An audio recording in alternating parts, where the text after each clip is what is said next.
Salut la team, j'espère que vous allez bien. Moi, je me porte très bien. Alors aujourd'hui, je suis là pour parler d'un fait un petit peu dramatique qui affole la toile depuis le 3 novembre, c'est-à-dire la fête Balthazar. Alors, quel Balthazar? Balthazar est un jeune cadre de la Guinée équatoriale qui est le cousin du président de la Guinée équatoriale et qui est directement le fils du PDG de la CEMA, Communauté économique et monétaire de l'Afrique centrale. Donc, depuis le 3 novembre, Balthazar est confronté à une affaire de corruption au fil de laquelle il a été perquisitionné, son PC, et lors de l'enquête, on a retrouvé plusieurs vidéos où il se donne à des scènes sexuelles avec plusieurs femmes. Ces vidéos comptent au nombre de 400.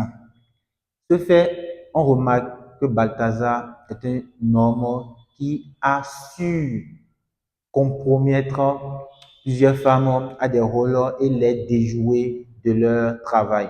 C'est-à-dire, hein, c'est-à-dire, lorsqu'on remarque les vidéos, on fait l'analyse ponctuelle de ces vidéos, on remarque qu'il y a plusieurs de ces femmes qui sont des femmes des ministres.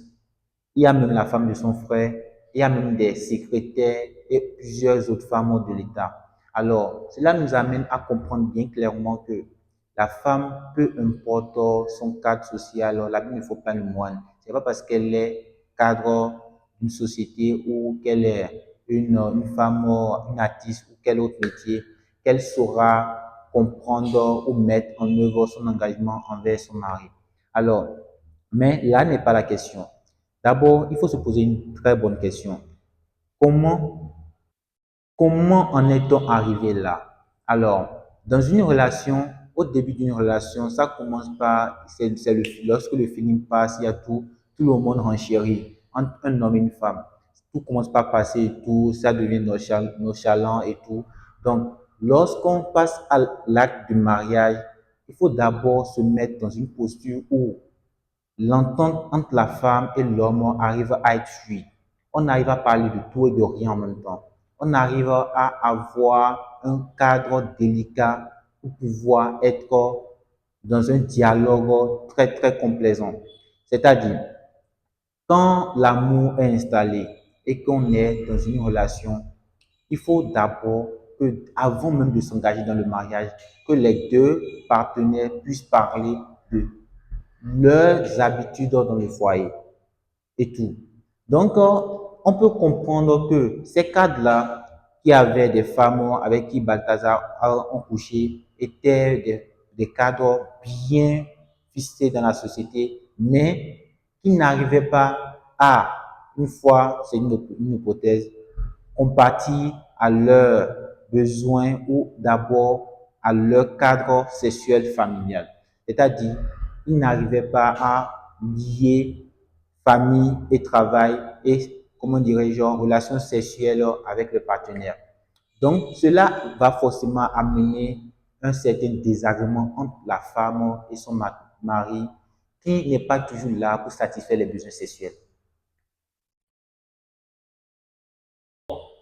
Donc, si ce cadre-là n'arrive pas à satisfaire les besoins sexuels de sa femme et il est toujours dans un temps où il n'arrive pas à avoir un bon timing entre travail et famille et il fait chaque fois plusieurs missions, forcément la femme va se sentir délaissée. Et si elle travaille, elle est une jeune cadre qui travaille, elle va finir par céder si en temps il y a un Balthazar qui lui faisait des promesses et finit par céder à ça.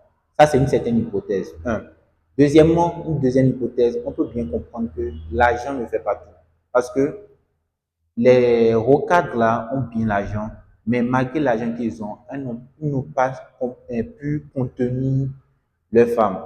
Donc, il faut avant tout, au-delà de l'argent qu'on peut avoir, savoir lier ou bien savoir nouer un bon feeling avec son ou sa partenaire, pouvoir être solide après le mariage.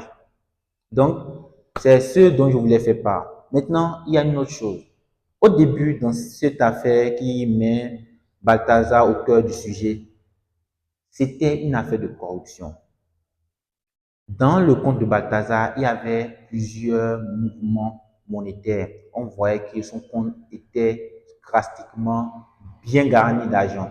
Or, il y avait certains agents de l'État qui étaient recherchés pour corruption.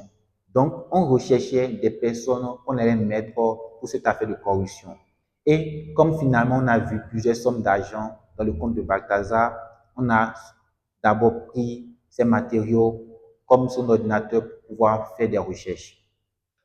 Pour pouvoir faire des recherches. Et c'est de là qu'on voit qu'il y avait flux monétaire dans son compte.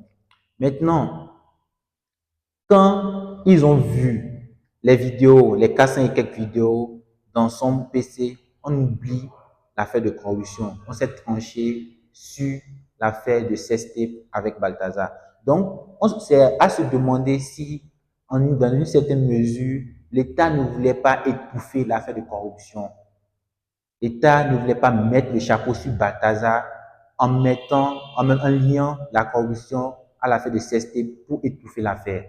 Donc, voilà ce que je voulais dire aujourd'hui. Maintenant, leçon à retenir de cette affaire. Il faut savoir avant tout, avant de vous engager dans le mariage, ce que votre partenaire a en lien avec vous. Si votre partenaire arrive à lier travail et passion de votre lien amoureux, si vous arrivez à avoir une bonne fluidité, un bon feeling dès les bases dans votre relation. Parce que sans une bonne base, la relation avec le temps et le mariage avec le temps ne pourra pas tenir. Donc, ceci dit, j'espère que vous avez compris la vidéo. J'aimerais bien que vous likez, commentez. Alors, prenez soin de vous et à très vite. Merci.